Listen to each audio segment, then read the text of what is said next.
we get started, I'd like to acknowledge the traditional custodians of the lands on which we record this podcast, the Wurundjeri People of the Kulin Nation. We pay our respect to elders past and present. Hi, and welcome to Boldly Me. I'm Chloé Hayden, and I'm an actor, author, disability activist, and motivational speaker. In this podcast, I'll be chatting to people who are living boldly and are unapologetically themselves. Today, I am joined by the incredibly talented Samantha Andrew, content creator, performer, composer, comedian, and self-proclaimed theatre kid. She started her TikTok when the 2020 lockdown put a hold on other creative projects, and now she's got hundreds of thousands of followers and millions upon millions of likes. Samantha is so talented, so funny, and an absolute inspiration. I am so happy to have her on Boldly Me. Samantha, hi. Hey, babe. How are you doing? I'm good. I'm obsessed with your Angela Anaconda earrings. You know, I literally wore these going, Sam's going to love this. I kind of look like Angela Anaconda, so thank you for paying homage to me. You know what?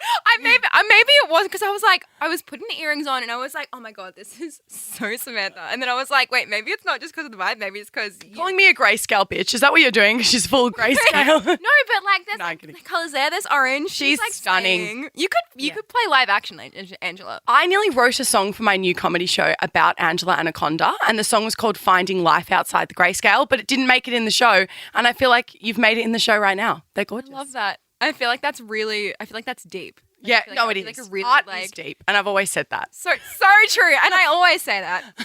You are a self-proclaimed theatre kid. I am. Are you? Yes, that's why I wanted to bring this. Number one, what's your favourite musical theatre show? Oh, Chloé. Chloé. Okay, I'm going to be basic. Be basic. Wicked. Yeah. I adore Wicked. I used to get the soundtrack. I put it on my CD player upstairs and I'd play all the characters and do a quick change. All of them at once? Flimsy. Yeah, I had this flimsy little beret from Forever New that I would wear as Glinda, and I was like, that's camp. I love it. What's your favourite? Oh, Matilda. Oh, hands down. Like, did you like the movie version? Yes, I was so nervous when I heard it was coming out. I was like, and because you know how like Hamilton and stuff did like literally just filmed. Yeah. When I heard that they were actually making it a movie, I was like, no, they're going to ruin it. I ugly cried in the theatre the whole time. Like, I'm talking like snot, tears. Like, there was water coming out of every orifice. Tim Minchin is my such a actual icon. He is my favourite human being in all of existence. Like, I am convinced he is Michelangelo, Picasso, Da Vinci, every great artist ever. I'm in love with him. I love that you love Matilda. Matilda's a phenomenal show. I saw it when it was in London. Ugly sobbed. Yeah. Ugly sobbed. Yeah. Okay, so you are self-proclaimed theatre kid. Yeah. Content creator, performer, composer, comedian. The whole lot. The whole LinkedIn, it's all there. The whole LinkedIn, the whole thing, the whole resume, if you will. Was there a particular moment in your love of musical theatre and performing that kind of sparked your love for it? I always loved singing, and I've been singing since I was like 4 years old. I always wanted to do music theatre, but I can't dance for shit. Me! Oh my God, I deadass was the same. I was like, I'm going to be a musical theatre performer. I can't walk in a straight line without falling over. I was like, I'm like, Sam, it's all well and good that you can do a box step and a grapevine, but that will not hack it. That's at not WAPA, gonna happen. nor NIDA, nor VCA. So I love singing, I love acting, but I also really loved writing music. And so I was like, all right, I'm going to go do a jazz degree. So I did a very serious jazz degree, but I'm kind of going everywhere with this story. I loved doing the musicals in school. I was a huge thespian, loved it, theatre kid through and through. I basically wore character shoes to school. It was bloody ridiculous. My only pair of high heels my whole teenage life were character shoes. The block or energetics character shoes. Yeah, like the nude character shoes, and I wore them with every outfit, unironically. Oh. I was slay. I thought it was slay. I thought it was. We think it's slay. Everyone else thinks we're heinous, but as long as we think we're slay, I think we're slay. That's all that matters. That's Our all that own matters. opinions are all that matter. I know. Yeah, and I used to be such a little shit. I used to be like, I'm actually just using the kitchenette in the theatre, which other people can't use just because I'm like in the theatre a lot. So I'm just going to heat up these 2-minute noodles just in the want kitchen. anything? Yeah. And so then I was like, right, I'm going to go do a serious jazz degree. And I did that for 3 years, did jazz voice, but I always loved writing comedy songs and I loved acting. And so then now I do musical comedy and write comedy shows, and it just feels correct as opposed to singing Frank Sinatra and Ella Fitzgerald jazz, which I adore, but it's not me. But this is you. This is me. So you've just finished at Melbourne Comedy Festival. I have. What's that experience been like? Oh, so it's been absolutely divine. Mel and I did No Hat, No Play together, and then Shitwrecked, and now High Pony's our third show together. It's all original music. I do the tracks. We write the music and lyrics together. And this show is like the other two. One was set in primary school. One was set on the Spirit of Tasmania. This one is just like a step inside our craniums. It's the weirdest, wackest shit that comes to our brain. Like we have a 9-minute opening number about the Sandringham under-25s netball team, and it's about them being like, I'm obsessed with netball, and how netball is so queer-coded, but also the straightest game, but the gayest game at the exact same time. So true. So true. So true. So true. So it's been great. We got a 5-star review in The Age, which I'm stoked about. Amazing. We added a show at the Capitol Theatre, which if you told Mel and I that we would be adding like a 550-seater show to our season, we'd be like, you're kidding. So we're really grateful, and our audiences are starting to come back, and we're building a bit more of a following now because we've got a podcast. But live performing is so fun. There's actually nothing better than people laughing at something that you've written that you think is funny whilst you're singing it. Immediate gratification of it. Oh, it's, dude, the dopamine hit. Love it. Have you ever been to any comedy festival shows? No. Here's the thing. I have always kind of hated the idea of comedy. Okay. Because the amount of comedians that you see are white, cis men that think it's funny, that think like the best type of comedy is poking shit at minority groups. And I'm like, of course. What? Like, Yep. why is that funny? Like, what's going on? Absolutely. Which is why I've always adored the likes of Tim Minchin and Eddie Perfect and Hannah Gatsby. Like people whose comedy isn't minority groups as the butt of the joke.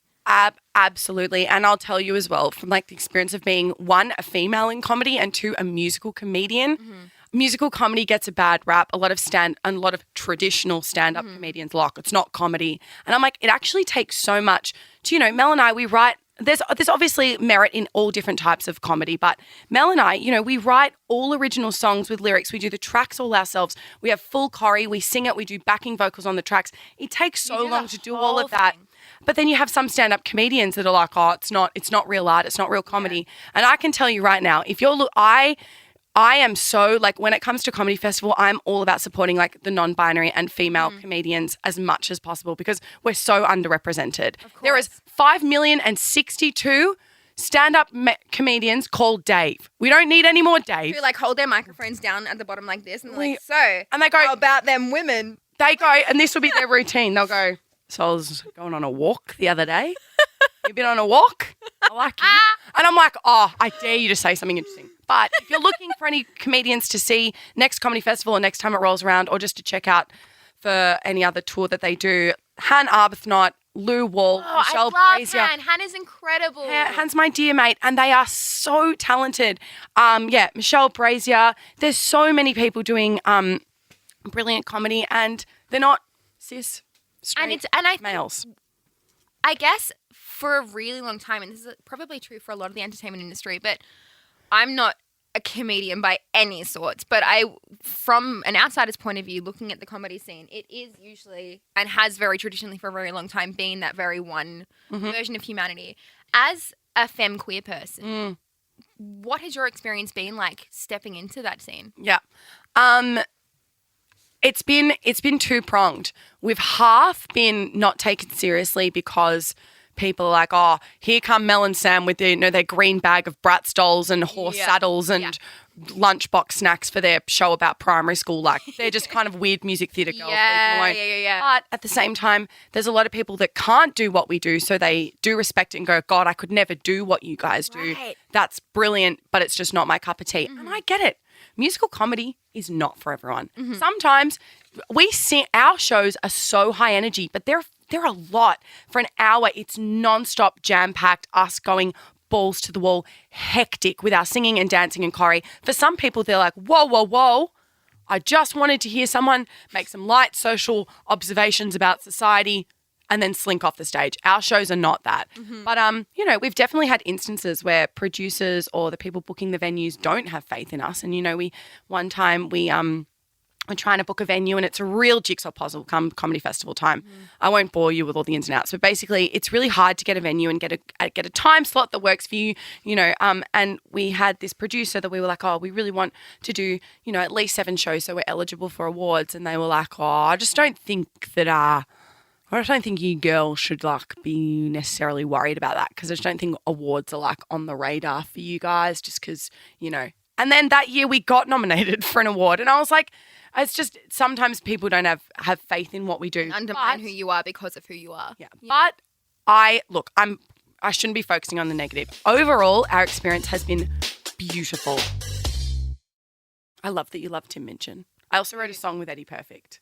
Stop it. I saw him. I went to the Anne Juliet premiere a while ago and I saw him from a distance and my mum came with me and it was her first time ever coming to a big event like this and there was all these celebrities around. She's like, oh my God, that's so-and-so and that's so-and-so. Yeah. And I was like, yeah, cool. And then I saw Eddie Perfect from a distance and I went, I lost it. I literally started tearing up. I saw him from the other side of the theatre and I started tearing up. And she's like, what's wrong? And I was like, Eddie Perfect's over there. Because Beetlejuice is my favourite thing of all time. It was Matilda and Beetlejuice were my top 2 Spotify Wrapped for the past 4 years. As it should be. As it should You're be. my fave theatre kid. You are a true theatre kid. Thank you. Eddie Perfect is phenomenal. I did a music theatre songwriting boot camp and it was the first year that APRA were doing it, which is the Australian, actually it doesn't matter. It was the first year that APRA were doing it. I don't need to, I'm getting really into the new, I'm like, to book a venue at Comedy Festival, we don't need You too would like a venue. Who cares?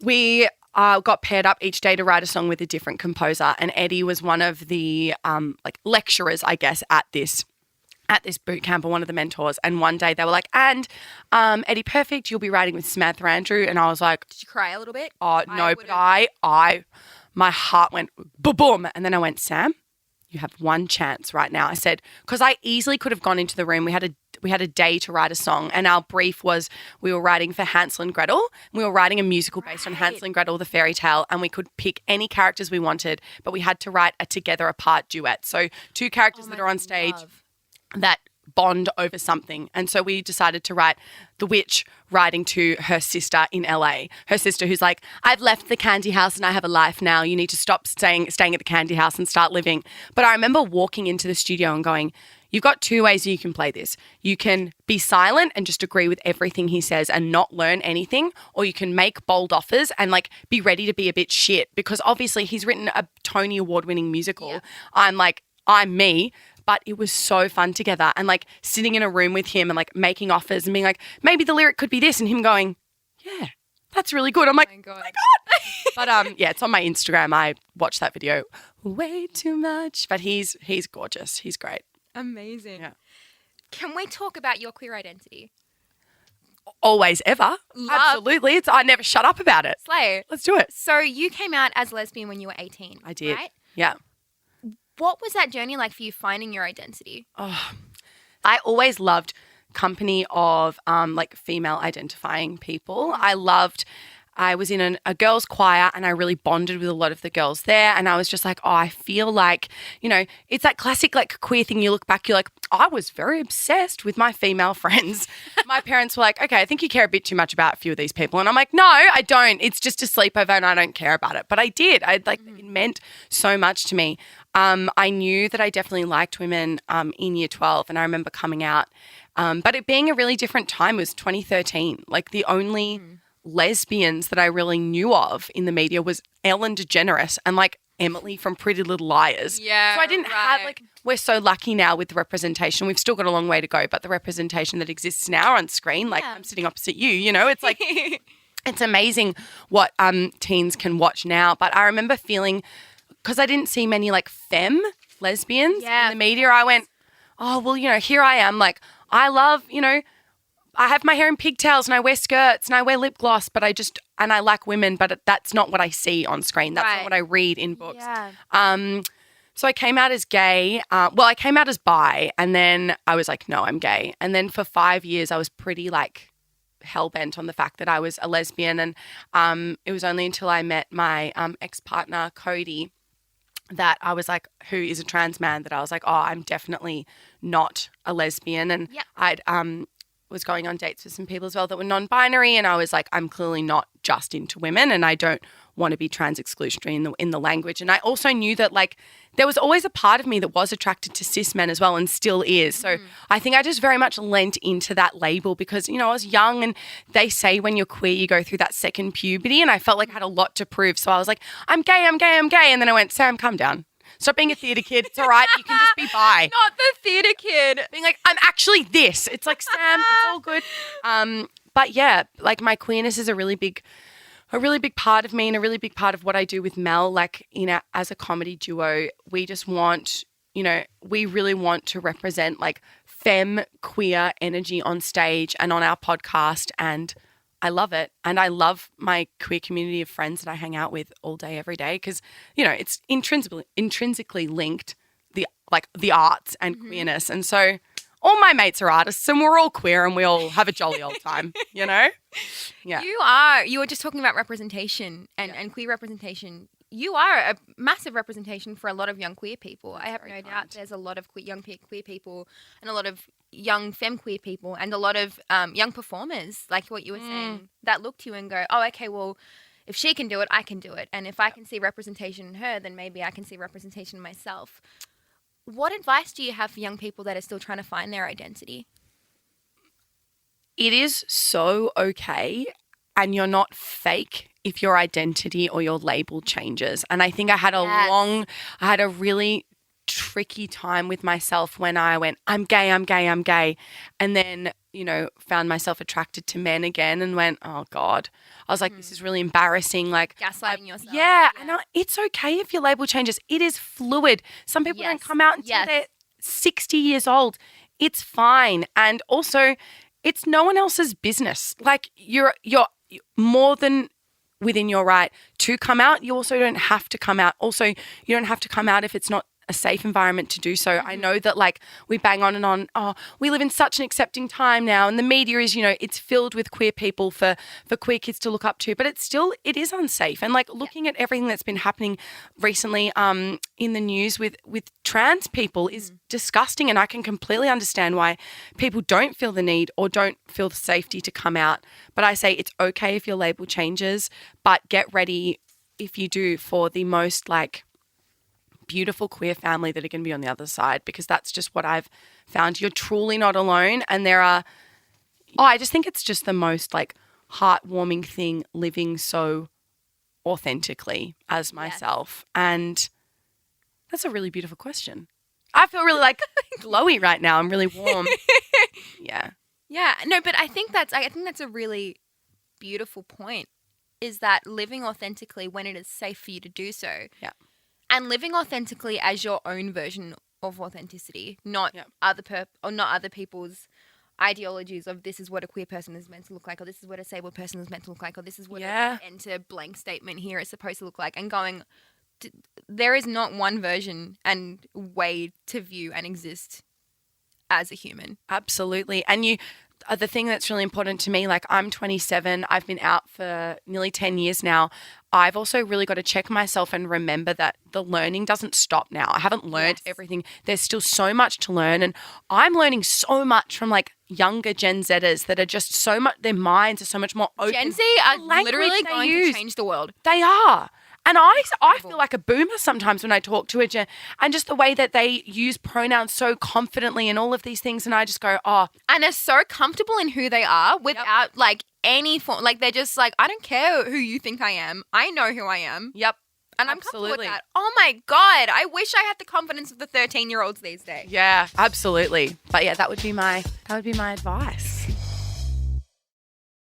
What advice would you have for parents of queer kids who are trying to figure out how to best support them? I think there's a lot of power in if your child is coming to you either for advice or to tell you something or to come out or to express who they're dating or whatever it may be. Mm-hmm. There is so much power in that next sentence that you say to them. And I ask parents, sometimes closing your mouth and just going, thank you for telling me, and reflecting and taking that time yourself is so important, because those words stick in your head. And I have friends that they can remember exactly where they were sitting at the dinner table, exactly what they were eating, exactly what their mum said the day they came out as non-binary or the day they introduced them to their girlfriend. Mm-hmm. And I know as well that like parents should feel comfort in being able to react in the way that they want and react in a way that's authentic, but sometimes not lying, but sometimes completely withholding the truth, closing your mouth and going, thank you for telling me, and processing it in your own way is extremely important because, you know, it feels like there's just such this build up. And then as soon as you say, and I need to tell you, mum, like I'm gay, everything stops. And that next sentence is so important. And I guess I say to parents, if they're sitting here listening going, oh, well, I really did butcher that, or I didn't say what I wanted to say in the moment, it's also okay to come back and to have a conversation and to go, at the time I was feeling A, B, C, D, E. Mm-hmm. It's got nothing to do with how much I love you. I love you so much.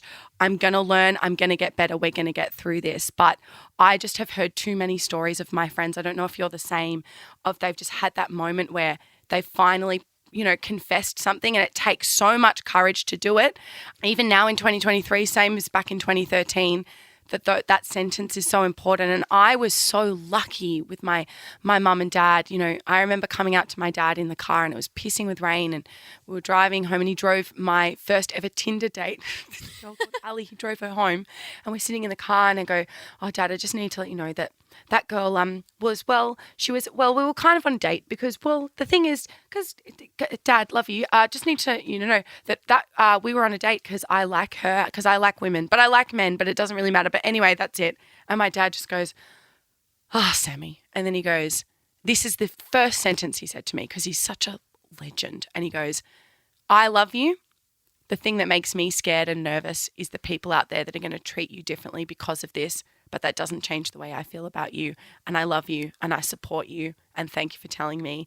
Followed by, yeah, me and your mum kind of knew. And I was like, really? And he's like, yeah. He's like, Sammy, you've got to stop having girls over for sleepovers and saying it's just a sleepover. Me and your mum know what's happening. And I was like, you're no good. But I remember it's isn't it so interesting? Nearly 10 years later, I can quote that back. I remember exactly what he said. And that's it. Like, I think, and obviously I'm not a parent. Yep. But I think, and similarly, I've heard so many experience, whether it's parents of queer children, parents of autistic children, neurodivergent children, whatever it is, and their reaction to finding out something that they didn't know about their child. And it changes everything. Yep. Because the thing is, it doesn't matter if you're 8 years old or 18 years old. Your parents are the most important people in your life for a lot of people. Yep. So, and regardless on your relationship with them, regardless on who they are and who you are, you still want that. You still yearn for that love and that acceptance from your mum and from your dad and from your grown-up. So as a parent, being, and exactly like you said, stepping back, if it is brand new information and brand new surprising information, step back and process it. Don't let your feelings and what you've been taught and what you've learned and what you have to unlearn affect what your child now has to go through. That's it. And, you know, as well, some people are not good with words. So some people might be listening to this going, well, I'm not comfortable. You know, my love language isn't words of affirmation. There's other ways you can show it. Yes. By writing a Christmas card that uses their chosen name. Yep. So, and that's one simple thing that would mean so bloody much to them. You might think it's just writing a name on a Christmas card. That means more than anything. Or at the dinner table using they, them pronouns, or trying it out. Or if you make a mistake, quickly brushing past it, changing the pronoun and moving on and not making a whole thing. It doesn't have to be a big deal. No, it doesn't. That's the thing I think as well, like, especially when you're a teenager, great. Especially when you're a teenager, you don't want everything to be a big deal. You're like, stop making this a big deal. I just want to keep going on with my life. I don't want this whole, you know, song and dance about it. But yeah. Slay. You're a warm podcast host, by the way. Thank you. You're really great. Thank you. That means a lot to me. I'm shitting bricks. I'm so scared. No. It's so warm. The yellow and pink colour palette is correct for this. Thank you very much. That means a lot to me. I actually wanted to bring that up for a second. We have to roll into the Boldly Me 3 in a second, but I wanted to bring this up. You said that people's names in your brains, like they're things, right? Yes. What's Chloe? Oh, goodness gracious. Chloe. Because they don't come up instantly. I've also said, I've put in the comments that I don't have synesthesia. That was my next question. Yeah. Is this like your brain is like crazy and cool and has like an I wish. actual like divergent little function? No. Or is this just like a fun little It's a party fun little trick? thing. So you can cut it out of the pod if you want. If some people like, I don't want, because I've said from the get-go in every video, hey guys, just so you know, Disclaimer. I don't have synesthesia. This is just a creative thing that I do. Because I've had some people message me and be like, I've got synesthesia too. I'm like, that's oh. great. I'm not trying to say that I've got that. This is just like creative. I'm not your representation. I'm just a theatre kid. Yeah, I'm just a theatre kid. Chloe. Bath suds on the top of a bath when they fully form and then dry. Chloe. That was so niche. Yeah. So beautiful. Chloe. I don't know. I'm Oh, yeah. actually obsessed. That's like my favorite thing I've ever heard. Okay, we are unfortunately almost out of time. No, that's okay. But on every single episode, I do something called the Boldly Me 3, which is just 3 fun little quick fire questions. Done. Ready? Okay. So I just have to answer them quickly and move on? You can go into a bit of like a thing about them if you want to. Okay. They're just like 3 questions that are the same for every guest. Okay. Okay, ready? First one is, what is one song that never fails to make you feel happy? Oh, Knocks Me Off My Feet by Stevie Wonder. Oh, Stevie Wonder. Chef's kiss. What a wonder he is. Yeah, Stevie Wonder. Amazing. Number 2 is, what is one piece of advice that you would give your 13-year-old self? Yep. You're not an idiot for putting in a cassette into a tape player and recording a fake radio show with musical comedy songs where you've changed the lyrics of Disney songs to be about your life currently, because you will turn that into your career because you'll become a podcast host and a musical comedian. So keep at it, my little maestro. Slay. Big slay. Stupid. Not stupid. Not stupid. Me gifting it to my parents at Christmas going, you're so welcome. And mum and dad being like, I don't need this random tape where you've made a fake radio show about nothing. And I'm like, you do. Yes, you do. Yes, you do. Yeah. You wait and see. This will be worth heaps soon. Yeah. That actually leads us really well into the third question, which is, if you could be any Disney character, who would you be? Right. Well, let's not beat around the bush. A lot of the Disney princesses are bloody idiots. I love them. But some of them, like Aurora, stop going to the woods and meeting strangers in the woods and then going to sleep. Did your parents not tell you anything? Did your parents not tell you anything? I reckon I'd be Melody from The Little Mermaid. Love. Yeah. I see it. Okay. No, I love that. She's groovy. And then Ariel would be my mommy. Yum. So love true. that. Slayer. Yeah. MILF energy. Ariel in the second film, I'm like, yum, mommy. Yeah. I would be Melody. I love that. Double win. Yeah, what Double about you? points. Or I think I am like Vanellope Von Sweets from Wreck-It Ralph. Cool. I've never seen Wreck-It Ralph. Oh, you need to see it. It's probably one of my favorite movies ever. Yep. Alternatively, Peter Pan. Oh, that's clever. Thank you. You'll be around forever. Ah, There you so true. Good So thinking. true. Yeah, I get to live with pirates and pixies and mermaids and Yeah, cute. love. Thank you so much for joining me. This has been so much fun. Babe, thank you very much for having me. I think you're great. I was about to say I love you. That sounded really like romantic and I hectic. love you. I love you. I love you. And I love this podcast and I can't wait to listen to it. And I think you're brilliant and you are, it's interesting you saying to me that I'm like, this is not the words you used. I was about to say that you said to me that I'm a beacon for the queer community. That's absolutely not what you said. But you were saying that I'm a good representation.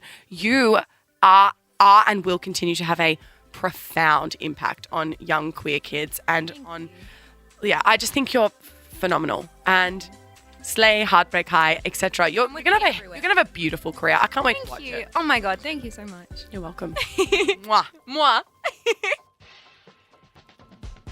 Guys, that was such a fun episode to do. Sam is incredible. I love her. Isn't she amazing? She's so funny. She's so cool. I wish I had a friend like her at school. It felt like it was just like 2 friends that was just like sitting in a coffee shop and you guys just happened to be listening in.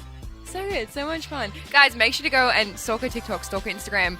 Go find out where she's playing next because her shows are incredible. She's so funny. She's such an incredible person. I have the coolest guest on this show. I'm so lucky. Thank you so much for listening to Boldly Me. If you liked what you heard, make sure to rate and review the show on your podcast app if it lets you, and maybe let a friend know if you feel so inclined. Most importantly, be kind to yourself, be kind to others, and do whatever makes you feel happy. Bye!